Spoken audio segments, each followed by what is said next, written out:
Hello everyone, I am Tacit, and today I'm going to be going over a bunch of teams for the brand new epic troop of Bane of Mercy. So it is very rare that we end up getting a good new glory troop to Gems of War, but when it does, it definitely offers a lot of new teams, and this one is no different. As with many things that are very strong, it does indeed have Empower, and one higher mana cost than Mercy. It's basically an inverse Mercy while doing a bit more, which is kind of nice. It ends up giving a bunch of attack to your first ally, while converting all yellows to purple gems, and on top of all that, does an immediate 4 times curse to all enemies. So this has a lot of potential as far as things that you can end up using it for, as far as status effects, and just making sure that the enemy can't really end up doing their traits if you do like curse stun or something similar, and has a lot of potential in various teams. One thing I found interesting when messing around with it is it made a lot of old meta teams, ones that used to be used in the past, that were used a bit less over time, become very, very, very good. And we're going to go over 6 teams right now, just kind of messing around with some of their potential. So let's start all the way from the top, all of which will be in the description below if you want to go and copy paste any of them. Why on earth do I have this on Explore 1? No, you know what? We'll do somewhere else then. How about Golvania? Because this is a place that has a few annoying immunities, but hey, with Curse, it won't matter if they have those immunities. So let's go over here. So let's start all the way from the top. Because the first one we're going with is Curse Stun. So, of course, Curse Stun. One of the main things that we end up doing with Curse Stun is it'll make sure they have no traits. So ideally on a starting board, you want to see yellow to purple convert as the main thing it does. Also gives a bit of attack to your first ally, which is more relevant for some teams than others. For this particular team, it's not as part of the composition, but it's still something good. Unfortunately, this team doesn't use a purple as its main mana accumulator. Obviously, one really good one for that in synergy with her is Throw, and a lot of teams do go down that route. However, this one does go a slightly different route as far as how we're going to be getting our initial mana. Main reason being is once we finally get it, we're pretty much going to be good to go. Unfortunately, didn't get the last little bit we need there, but we are going to start spamming. So, I was considering originally using Element Grim. However, this actually boost ratio is based on Curse, and well, guess what we get to do automatically? 4 times Curse. And then it just keeps applying the Curse over and over again, so it can loop pretty well. It also has a magic reduction on it. So you get the magic reduction, you have a little bit of Storm, though the Storm actually isn't too relevant for what it needs to do, but still, it all comes together to basically allow this thing to loop. You get Curse Stun, so they're not going to have Submerge, they're not going to have any traits for spell reduction, they're not going to have anything that will get in your way, and it's a pseudo-infinite loop, not a perfect one, but it does loop to a decent enough degree that once it gets going, it normally will kill. I don't even think we cast Mirror Lift that time, and of course, Obsidious wasn't there necessarily to cast, more so for the 4 times stun, which is more relevant depending on where you are, especially if they have immune to Curse, through Impervious or any other mean. Speaking of which, High King Irongut, he generally has an issue of 2 things. One is, outside of Underworld, he normally has an issue with his attack value. As you can see right now, I have 71 attack, which is specifically not 100. At 100 plus, he will of course devour every single time, which is very nice. Unfortunately, under many circumstances outside of Underworld, where you don't have as many stats, he does not have enough. But if we could ever get alignment here, or even just a little bit of mana, gosh, stop blocking us. No, that is one issue with her too. She does have the problem of every, basically Empower Converter, as she is still Empower Converter, in that you need alignment so badly. And if you only have one, the chance of you getting it's not exceedingly high, but once you do, everything gets rolling. Throw's one of the main mana accumulators you tend to use her for, so once we get it up, boom, good to go. And as you can see, our High King Irongut, without casting a single time, now has over 100 attack, and this is likely to be the case even earlier on in the game. Of course, it depends on your magic level and everything else, on if you actually will hit over 100 from that.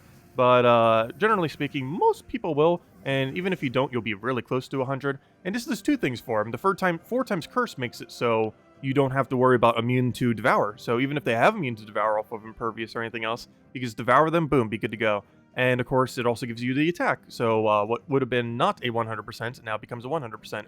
Another trip that benefits quite a bit from that is Scorpius. Scorpius has always been good to some degree, but his biggest issue is things that have immune to poison. For example, Undead. Undead troops all have immune to poison, immune to poison, immune to poison, immune to... Okay, you don't. And you don't because you got replaced. But most of them do have immune to poison, like a location like this, where most of them do. And look at that. 4 times Curse. And now we just Scorpius, and we're good to go. It now allows Scorpius to be ran pretty much everywhere, as long as you don't do it in one locations of that have the Dooms, or the Leonis Tower. As long as you don't do it in those 7 locations, you're pretty much good to go. We have alignment again, which is always great to see, and then we just Scorpius again, boom. And just double Scorpius. Pretty standard. Uriali's just there for the 4 times poison. Throw is obviously the main mana accumulator. Most of these teams, just because you feed it directly into a Bane of Mercy, so it tends to be the most common mana accumulator for using Bane of Mercy. Doesn't have to be used, but you know, it's one of the more common ones. And aside from that, just a Scorpio Scorpius base that used to be a little bit better when there wasn't as many poison immunes, and then became really good again now that you could just 4 times curse and defeating pretty much all the mana you need. Next, we have a Mercy Skull team, one of many variants that you could do for Skull spam related teams. This one actually just uses Keeper of Souls, just a nice controlled option. Nothing too fancy. We're just doing it with a triple damage burning, which of course we're using Infernus for. Unfortunately, no alignment at the start, so we'll just go hit it initially. Try to get our mana going. Going to be a very bad board initially, so that's going to be unfortunate. Biggest issue, of course, always with her is just going to be getting your alignment. Even if you only do it on a 3, as long as you're not giving the enemy anything too good, it's probably worth casting. It just is not giving us a single circumstance this battle to do it, so we are going to have to go manually. It's one of the reasons like Throw or, one of the standard more mana accumulators are used in many teams, just to make sure you don't have to go through it, but figured we'd do it for this team just in hopes that it would get its mana. And sometimes it does, sometimes it doesn't. Really just depends. We're going to go for that. He's just going to take the skull, give it the red. Gosh, we're going to get mana on everything before this thing gets any alignment. But luckily we have some here, and now we can actually start getting it rolling. So Keeper of Souls, of course, look for anything that I can do. We'll go for blue here, since he can do it off of that. And of course, he gets rid of the that newer Spirit Gem that's only going to be around for a few more weeks until it's gone forever. Oh, not forever, but, as far as it naturally falling from the sky. They haven't been adding storms for a lot of the newer ones either. So we don't even have that gem for the storm. Oh, there's a lot of them that don't. I wonder if they'll ever add them in the future. Anyway, speaking of triple damage troops, there are some that aren't used as much, like the Entangle version and the Freeze version, mostly because they're a little bit harder to apply and more things tend to have immune to it, particularly Freeze, especially if you're doing like a Guild War. This isn't Guild War team, though the next one is. But if you are in that kind of context... actually, never mind, this one is. Hold up. Wait, this is the Guild War one. This is the pure blue one. Hold up, yeah. So this is pure blue Guild War for next week. The final one is the one that isn't the Guild War one.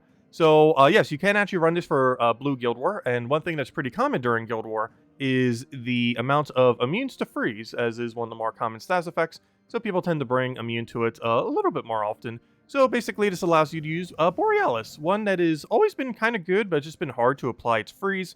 Its ability is pretty bad, and main purpose is just for freezing, so you normally need something else that kind of freezes beforehand.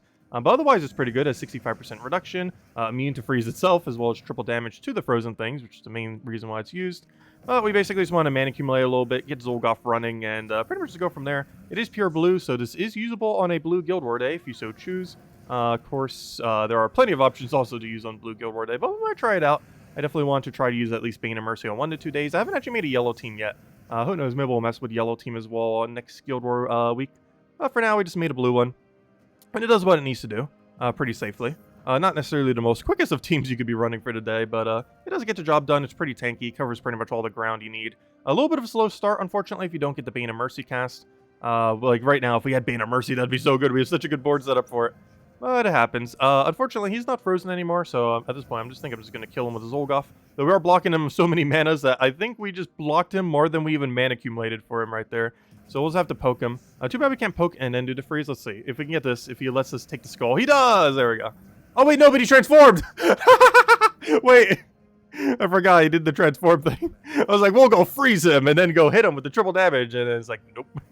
Whoops. Gosh, at this point, we're just about to Zolgoth him. But we're sticking with plan A.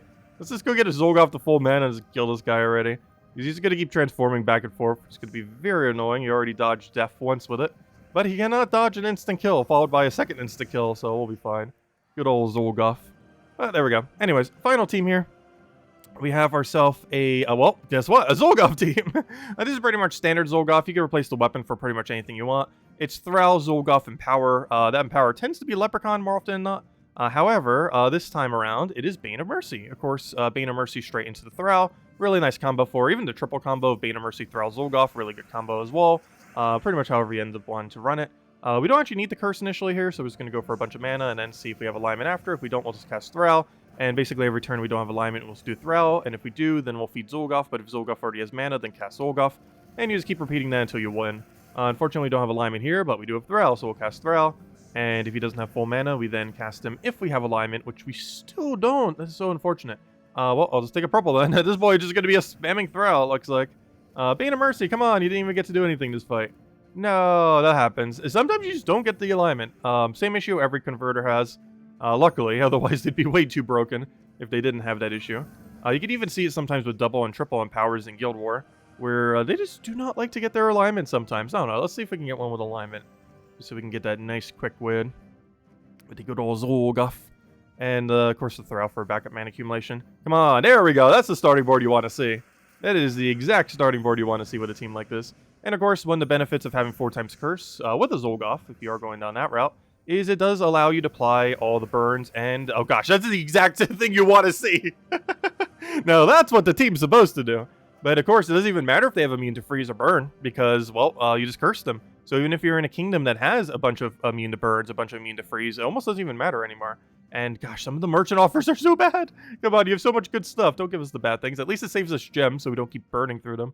But anyways, guys, that is Bane of Mercy. Overall, really great troop. If you haven't already gotten it, you still have a few days left. Make sure to max it out if you have the glory for it, for sure. Absolutely amazing troop. Get it fully traded, obviously, for Empower. Get it fully maxed out. Maybe even metal it for gold. It only gives durability, but, you know, in Guild War, that kind of matters a little bit. It will help you survive a hit. In most other contexts, it probably won't matter as much, but, you know, you can still do it if you wanted to. It is an epic, so it's not, like, overly expensive, but, you know, it's still a little bit more resource-heavy compared to, you know, lower rarity one.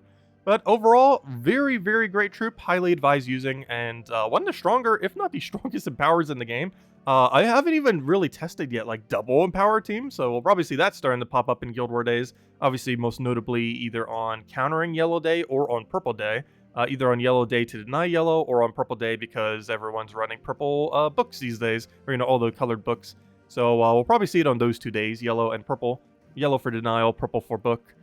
So yeah, definitely watch out for those the next Guild War, as we do have Guild War next week, and everyone's going to have this thing. So it's going to be very popular on those 2 Guild War days defensively, and potentially even offensively if you're planning on protecting yourself on Yellow or Blue Day against it.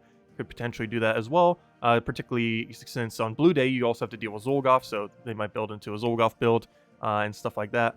But anyways, guys, that's a full rundown on team. If you have any teams of your own, feel free to leave them below as well. There are a lot of builds you can do with this, that is for sure. A lot of really, really good ones. So definitely feel free to leave your own builds that you've come up with in the description or in the comment section below, as I would love to hear them.